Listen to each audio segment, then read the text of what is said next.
What's good, everybody? It's your boy, O'Shea Duke Jackson, back at it again with another episode of the Celebrity Junk. I want to talk about this for many of you brothers who are professional black men. Those of you who have done very well in your life, you've amassed a certain level of success and education or money. What you will find out is that there are still elements of racism. No matter how much money you make, no matter where you go, you're going to have problems. Sometimes out of thin air. And many times these problems come from other blacks who work for companies. All right. Now, I want to talk about the situation with Stevie J. He has been flying Delta Airlines for a long time. Delta is a very reputable airline, him and his son, and they were flying from LAX. Now, Stevie J is probably flying at least business class or first class, so he understands the rules. He understands that, you need to dispose of the beverages before a flight. And according to Stevie J and his son, they were drinking a beverage. And when they were drinking that beverage, the guy was telling him, who I believe is a black guy, possibly, hey, you need to dispose of this liquor. And it was like, okay, we're going to finish the drink. Well, you need to dispose the liquor and you need to finish the drink. So once they got onto the flight, they were asked to get off the flight because they didn't do, I guess, it fast enough, or they were still trying to bring the drinks on. So then the police showed up. There was an altercation with the son. He was, saying he was kind of cursing the guy out and all of this. But this isn't something that's unusual. Air Canada, which is a really big airline out of that country. Holly Robinson Pete, if you guys know who she is, she's the wife of Rodney Pete, the former quarterback in the NFL. Their sons were asked to produce a credit card receipt of payment while getting on board. And one of them was a minor. They didn't have the credit card on file.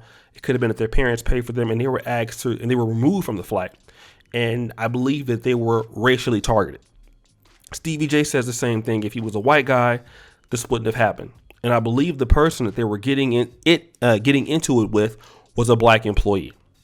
So I want to talk about that because these things happen. I was in South Africa, in Johannesburg. I was at the Codfather restaurant at the Santa and Sky, where I was in line. A white couple comes behind me. The black employee kind of pushed me aside, if you will, and took the other person in front of me. I could have got furious. I could have got pissed off. I could have got upset. But you see, this is something that's going to happen to you. And I want black men to really understand this. When you start making good money, when you start getting into, let's say, top 20%, 15%, if you become a 1%er, this is going to happen to you. You're still black. All right. You're still, as Malcolm X would say, the N-word. I believe that Stevie J is telling the truth. At first, I felt like, he's lying, maybe. Just knowing Stevie J's history, but I just believe that Stevie J has flown enough times to understand how it works, especially flying business and first class. But what you get is you get people who work at these places who are power hungry.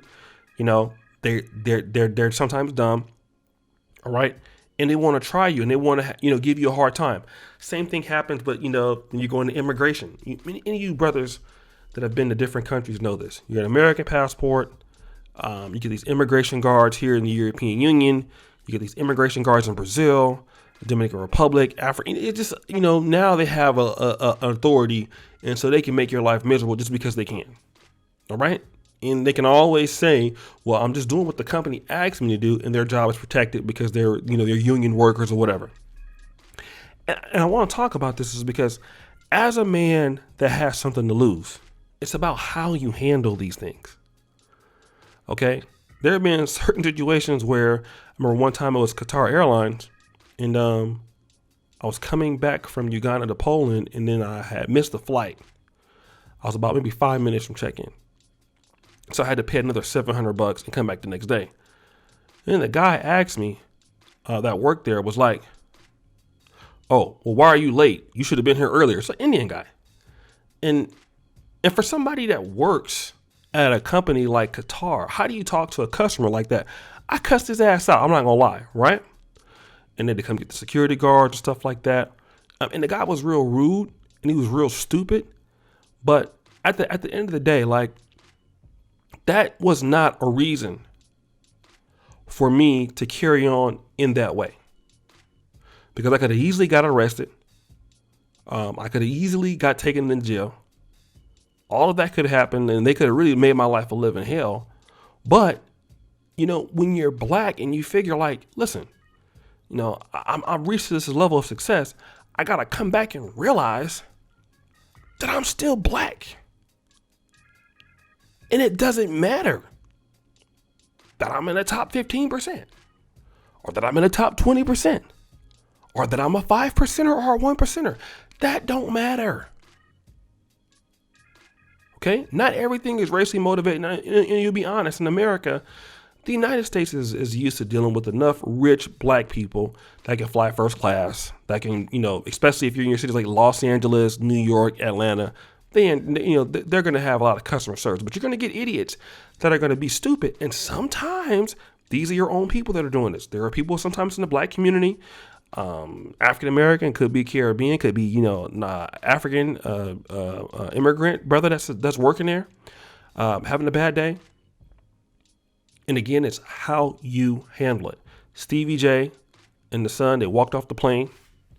They handled it with class. Stevie J went. They rescheduled the flight because at the end of the day, you have somewhere that you need to be, right? And if you get arrested and, you know, you acting a fool and everything like that, you're just going to make it worse. And God forbid, if you do that in somebody else's country, they're going to put you in jail. And if you trip too much, they might shoot you right there. You know, you're going to have to get used to having stuff being racially motivated. People are like, one time I was on a flight coming back from DC. And at the time I was at Howard University and I was telling the guy, like, I was studying there. He's like, oh, okay, well, wow. So do you play football there? Or are you, you know, like you must be on the football team or something like, and it was just like, wow. So, you know, because I'm a muscular black man, I must be on the football team. And you know what? I had to really take it in stride because this guy's ignorant. You know, I'm on a flight just like you are. So, you know, but you get idiots like that. Okay. It doesn't matter. You're flying business class, first class. Some people just feel like, what are you doing here? You know, like, how are you black and you're here? And some people are haters, you know, and they're going to be like that. But again, it's how you act. I understand that a lot of those people are jealous. They're jealous of your success. They're jealous of you. You know, when you go into a nice restaurant, even sometimes in South Africa, you know, you're dealing with people who, you know, they just think that white is better sometimes. And it's just the nature of the beast. But that don't mean that you get dumb with them. And as a black man, you just got to understand. You still got to be 3 times better, 4 times better. And, you know, when you get situations like this, you just understand. Try to, you know, if you need to complain to people's supervisors. You know, you don't deal with them, you deal with their higher ups. And then that's how you deal with them. So guys, what do you think? It's your boy, O'Shea Duke Jackson, back at it again with another episode of The Celebrity Junk. I really appreciate you for all you do. Subscribe, hit the bell, check out the first comment at the top. And as you know, the buffoonery remains at an all-time high. I'm